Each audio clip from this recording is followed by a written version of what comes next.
रकीब बहुत अच्छी बात आपने की है। ये बंदा देखें, ये लंबी रेस का घोड़ा है। सुफियान मुकीम 10 ओवर करेगा ना, 5 विकेटें आपको कंफर्म निकाल के देगा, खासकर स्पिन ट्रैक्स के ऊपर। और आप अगर एक स्पिनर को थोड़ा सा दिल बड़ा करके सुफियान को डाल देते तो it would have been a totally different results in इस वर्ल्ड कप में। लेकिन चलें जो हो गया, और यही बात है ना कि आप अगर सुफियान को नहीं डालते 11 के अंदर, लाइक अगर रीजनिंग, वो बात है क्यों नहीं है, अगर रीजनिंग ये है क्योंकि वो वेवर्ड है, मतलब 3-4 गंदी बॉलें करता है, तो वो कैसे सीखेगा कि आप उसको खिलाएंगे नहीं, उसको मुसलसल आप उसको चांस नहीं देंगे, आप उसके ऊपर काम करेंगे तो बेहतर होगा ना। अगर उसको छोड़ देंगे आप, लाइक जो खुद ही अपने प्रॉब्लम्स फिक्स करे, अभी तो वो फिर कैसे करेगा? अभी किसके पास जाए टू फिक्स हिज प्रॉब्लम्स? ऐसे ही लाइक उसको अगर मुश्किल हो रही है, मतलब होता है ना कि डोमेस्टिक खेल के आता है अभी भी गंदी बॉलिंग कर रहा है, व्हिच मींस कि he needs one on one support with your coach. Exactly. तो मतलब ये बात है, अगर डोमेस्टिक में जाके उसकी वो वेवर्ड बॉलिंग में फर्क नहीं पड़ा, उसको आपकी जरूरत है तो work on him because he is a very good bowler. Exactly. जी आगे चलते हैं जी।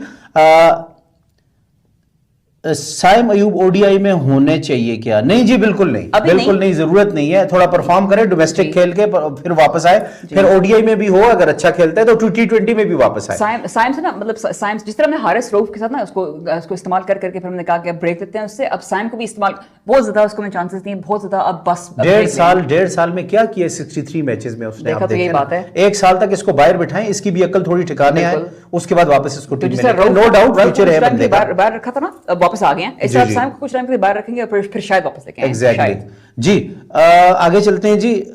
वसी सरदार भाई कह रहे हैं, सर पाकिस्तान में बहुत अच्छे साबिक क्रिकेटर्स हैं, आप उनको क्यों नहीं कोच बनाते? और T20 के प्लेयर्स ओडीआई में और ओडीआई के प्लेयर T20 लीग के कोच आपके इंटरनेशनल टीम का कोच बने हुए हैं, यही तो बात है। अभी सरफराज को टेस्ट टीम का कोच बनाने की क्या जरूरत है? इसी वजह से हम ग्रुप स्टेज से आगे नंबर बार के जाते हैं ना। उसने आपको चैंपियन WTC में नहीं बनाया, उसने वर्ल्ड कप में, सॉरी चैंपियन ट्रॉफी में इंडिया को फाइनल मार के आपको चैंपियन बनाया था। वो जब लोग सरफराज अहमद के बारे में सोचते हैं ना, they think about white ball, they've never thought about Sarfaraz the great red ball player. That doesn't make any sense. हाँ।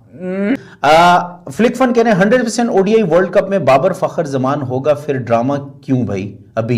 हाँ देखिए, फ्लिक फन बहुत अच्छा कमेंट किया है कि आपने वर्ल्ड कप में खिलाना है तो अभी ये ड्रामा क्यों कर रहे हैं? लोगों की आंखों में धूल झोंक रहे हैं। अगर आप हमारे ड्रामे की बात कर रहे हैं, उनकी ड्रामे की बात कर रहे हैं, हाँ ऐसे ही है। अगर उनके ड्रामे की बात कर रहे हैं तो उनके ड्रामे का हमारे पास जवाब नहीं है, वो खुद ही दे सकते हैं। अगर हम हमारे ड्रामे की बात करें तो हम इसलिए करें क्योंकि वो शॉर्ट नहीं, उनके ड्रामे की बात कर रहे हैं कि अभी ये बिठाने का क्या ड्रामा है? ये ड्रामा लोगों का गुस्सा कम करने के लिए वर्ल्ड कप में नहीं खेला तो T20 से ड्रॉप करो, गुस्सा आएगा, इससे लोगों को और गुस्सा आएगा। ये आप एक गलत फैसले को मिटाने, एक झूठ को खत्म करने के लिए और झूठ बोल रहे हैं। मतलब हर कोई, मुझे नहीं, मैंने किसी को नहीं देखा, किसी ने भी नहीं कहा, लोग जो नफरत भी करते हैं बाबर से, किसी ने भी कहा स्कोर से निकालो, लेकिन निकाल दिया। एग्जैक्टली। आज कौन जीतेगा? साबिर भी पूछ रहे हैं। आपकी प्रेडिक्शन थी न्यूजीलैंड जी, और New Zealand and south Africa. New Zealand, हालांकि इन्होंने येलो पहना।